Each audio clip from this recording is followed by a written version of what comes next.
Hello അസ്സലാമു അലൈക്കും, welcome back to my channel. അപ്പോൾ നമ്മൾ വീട്ടിൽ തന്നെ ഉണ്ടാക്കാൻ പറ്റിയ വളരെ ഈസി ആയിട്ടുള്ള ഒരു റെസിപ്പിയാണ് ട്രൈ ചെയ്യാൻ പോകുന്നത്, ചിക്കൻ തന്തൂരി പിസ്സ. അപ്പോൾ ഇതിനേക്ക് ആവശ്യമായിട്ടുള്ള ഇൻഗ്രീഡിയൻസ് എന്തൊക്കെയാണെന്ന് വെച്ചാൽ 2 കപ്പ് മൈദ, പിന്നെ 1 ടീസ്പൂൺ ഇൻസ്റ്റൻറ്റ് ഈസ്റ്റ് പൗഡർ, പിന്നെ 1 ടീസ്പൂൺ ഷുഗർ, 1/2 ടീസ്പൂൺ സോൾട്ട്, പിന്നെ 1/2 കപ്പ് പാല്. ഇതൊക്കെ ചേർത്ത് നന്നായിട്ട് ആവശ്യത്തിന് വെള്ളം ഒഴിച്ച് നന്നായിട്ടൊന്ന് കുഴച്ച് മാറ്റി വയ്ക്കാം.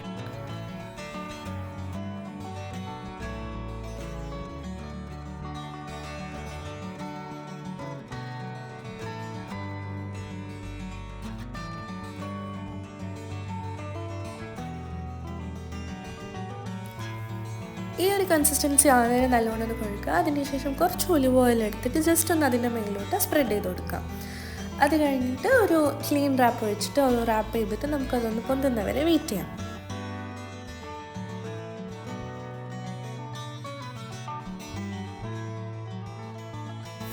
ഇനി ആവശ്യത്തിനുള്ള ബോൺലെസ് ചിക്കൻ എടുക്കുക. അത് ഏകദേശം ഈ ഒരു സൈസിലായിട്ട് കട്ട് ചെയ്യാം. ഇതിലേക്ക് 1/4 ടീസ്പൂൺ മഞ്ഞൾപ്പൊടിയും 1 ടേബിൾ സ്പൂൺ മുളക് പൊടിയും 1 ടേബിൾ സ്പൂൺ തന്തൂരി മസാലയും 1 ടേബിൾ സ്പൂൺ ലെമൺ ജ്യൂസും ആവശ്യത്തിനൊപ്പം കുറച്ച് കസൂരി മെത്തിയിട്ട് നല്ലോണം മിക്സ് ചെയ്ത് കൊടുക്കാം. ഇനി ഇതൊരു 30 മിനിറ്റ്സ് റെസ്റ്റ് ചെയ്യാൻ വെക്കാം. ഇനി ഒരു പാൻ അടുപ്പത്ത് വെച്ച് അതിലേക്ക് കുറച്ച് ഓയിൽ ഒഴിച്ചിട്ട് നമ്മൾ നേരത്തെ മാറ്റി വെച്ച ചിക്കൻ ഒന്ന് ഫ്രൈ ചെയ്തെടുക്കാം.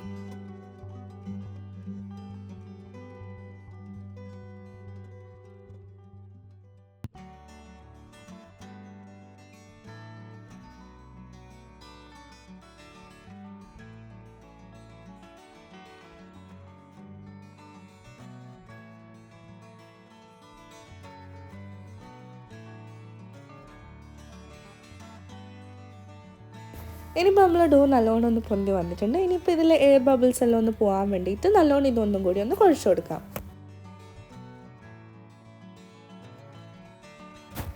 ഇനി കൗണ്ടർ ടോപ്പിൽ കുറച്ച് മൈദ ഒന്ന് സ്പ്രെഡ് ചെയ്തിട്ട് നമുക്കിതൊരു റൗണ്ട് ഷേപ്പിലൊന്ന് പരത്തിയെടുക്കാം.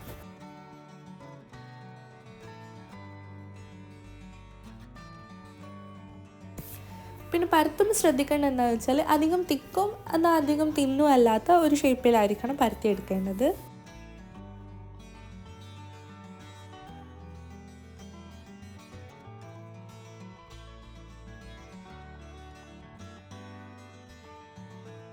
ഇനി ഒരു പാൻ അടുപ്പത്ത് വെച്ച് അതിലേക്ക് കുറച്ച് ബട്ടർ ഇട്ട് ഇതൊന്ന് എല്ലാ ഭാഗത്തും എത്തുന്ന പോലെ ഒന്ന് നമുക്ക് സ്പ്രെഡ് ചെയ്ത് കൊടുക്കാം.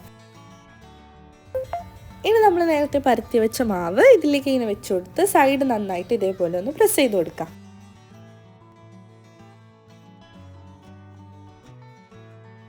ഇനിയിപ്പോൾ ഇതിലേക്ക് പിസ്സ സോസോ അല്ലെങ്കിൽ ടൊമാറ്റോ സോസോ ഇട്ടിട്ട് നല്ലോണം ഒന്ന് സ്പ്രെഡ് ചെയ്ത് കൊടുക്കുക. എൻ്റെ അടുത്ത് ഇപ്പോൾ പിസ്സ സോസ് ഇല്ലാത്തതുകൊണ്ട് ഞാൻ ടൊമാറ്റോ സോസ് ഇട്ടിട്ടാണ് ഒന്ന് സ്പ്രെഡ് ചെയ്ത് കൊടുക്കുന്നത്.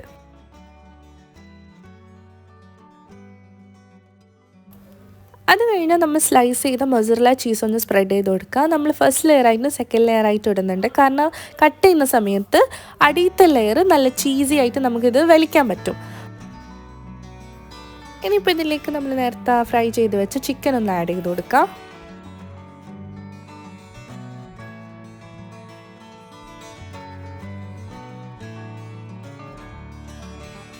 ഇനിയിപ്പോൾ ഞാൻ ഇടുന്നത് ക്യാപ്സിക്കം ആണ്. ക്യാപ്സിക്കം ജസ്റ്റ് ഒന്ന് കട്ട് ചെയ്തിട്ട് ഇട്ട് കൊടുക്കാം. നിങ്ങൾക്ക് വേണമെങ്കിൽ ഒലീവ്സും വേണമെങ്കിൽ ആഡ് ചെയ്യാം, പക്ഷെ ഞാനിപ്പോൾ ക്യാപ്സിക്കം മാത്രമേ ഇടുന്നുള്ളൂ. അങ്ങനെ അതും കൂടി ഇട്ടതിന് ശേഷം വേറെ ലെയറും കൂടി മൊസറല്ല ചീസ് നല്ലോണം ഒന്ന് പിസ്സ ഓൾമോസ്റ്റ് കവർ ചെയ്യുന്ന പോലെ എല്ലാ ഭാഗത്തേക്കും നല്ലോണം ഒന്ന് ഇട്ട് കൊടുക്കാം. ഇനി ലാസ്റ്റിൽ നമുക്ക് കുറച്ച് ഒരിഗാനോയും അതുപോലെ തന്നെ ചില്ലി ഫ്ലേക്സും ജസ്റ്റ് ഇതിൻ്റെ മേലോട്ടൊന്ന് സ്പ്രിങ്കിൾ ചെയ്ത് കൊടുക്കുക. ചില്ലി ഫ്ലേക്സ് നിങ്ങൾക്ക് എരിവ് വേണ്ടത്ര അനുസരിച്ച് കൂട്ടുകയും കുറയ്ക്കുകയൊക്കെ ചെയ്യാവുന്നതാണ്. അത് കഴിഞ്ഞ് 20 to 25 മിനിറ്റ്സ് വരെ ഇതൊന്ന് ലോ ഫ്ലെയിമിൽ ഇട്ടിട്ട് നമുക്ക് നമ്മുടെ പിസ്സ ഒന്ന് കുക്ക് ചെയ്തെടുക്കാം. അങ്ങനെ നമ്മൾ ഈസി ആൻഡ് ചീസി ആയിട്ടുള്ള ചിക്കൻ തന്തൂരി പിസ്സ ഇവിടെ റെഡിയാണ്. അപ്പോൾ എല്ലാവരും ഇത് ട്രൈ ചെയ്തിട്ട് ഫീഡ്ബാക്ക് അറിയിക്കാൻ മറക്കരുത്. Thank you.